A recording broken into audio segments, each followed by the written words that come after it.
Selamat pagi saudaraku, saya ingin teruskan renungan saya yang saya beri tema unsur-unsur utama hidup rukun. Kemarin kita sudah bicarakan mengenai itu seri 1 dan sekarang saya mau ke seri kedua. Saya ingin membaca satu ayat saja dari Roma pasal 15 ayat 7 berbunyi demikian.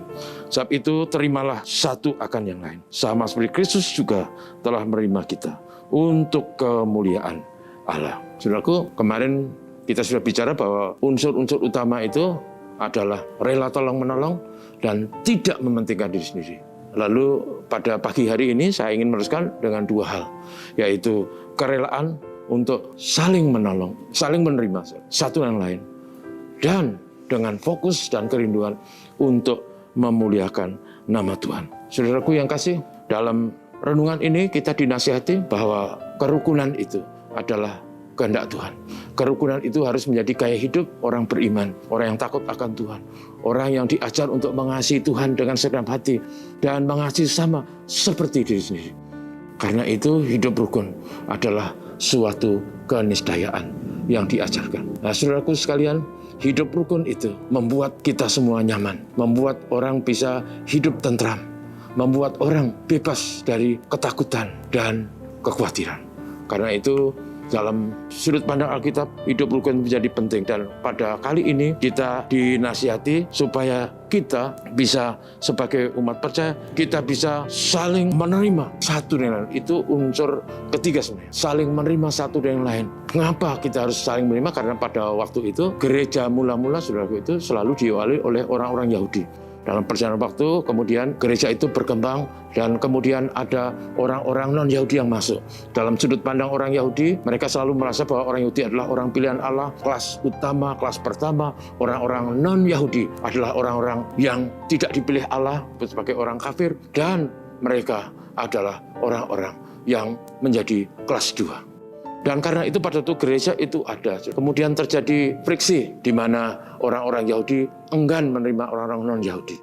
Teks kita mengajar supaya sebagai gereja yang sudah dikasih dan ditebus oleh Kristus, meneladani Kristus yang menerima semua pihak, siapapun.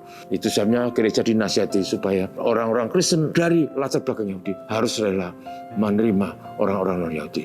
Demikian sebaliknya juga orang-orang non-Yahudi menerima orang-orang Yahudi. Sehingga dengan demikian maka hidup mereka sebagai umat bisa bersatu sebagai satu tubuh yang saling mengasihi dan saling memberkati. Unsur yang kedua yang sangat penting adalah bahwa setiap orang yang mengikut Kristus harus selalu berfokus dengan hidup yang memuliakan Tuhan. Kalau orang selalu rindu hidup yang memuliakan Tuhan, maka sisi-sisi negatif yang egois, sisi negatif yang berhubungan dengan kepentingan diri sendiri, sisi negatif yang berhubungan dengan merasa pintar sendiri, merasa berhak sendiri, merasa penting sendiri, dan seterusnya bisa dihindari. Sebaliknya dengan rasa takut kepada Tuhan, kita bisa menghargai sesama.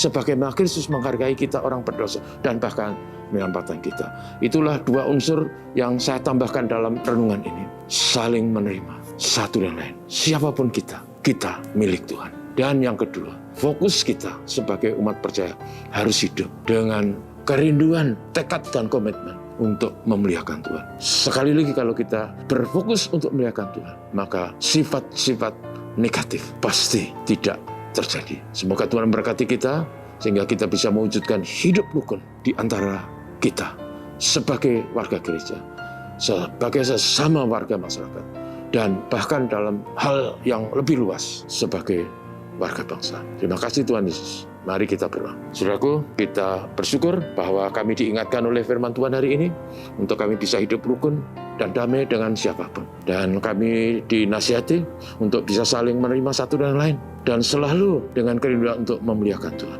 Berhubungan dengan itu kami rindu berdoa supaya jemaat Tuhan bisa hidup rukun dan damai. Pula kami selalu rindu supaya negeri kami diberkati sehingga Indonesia menjadi negeri yang damai, tentram, rukun, negeri yang sangat majemuk dan sangat besar ini. Tetap teguh menjadi NKRI dan menjunjung tinggi Bhinneka Tunggal Ika.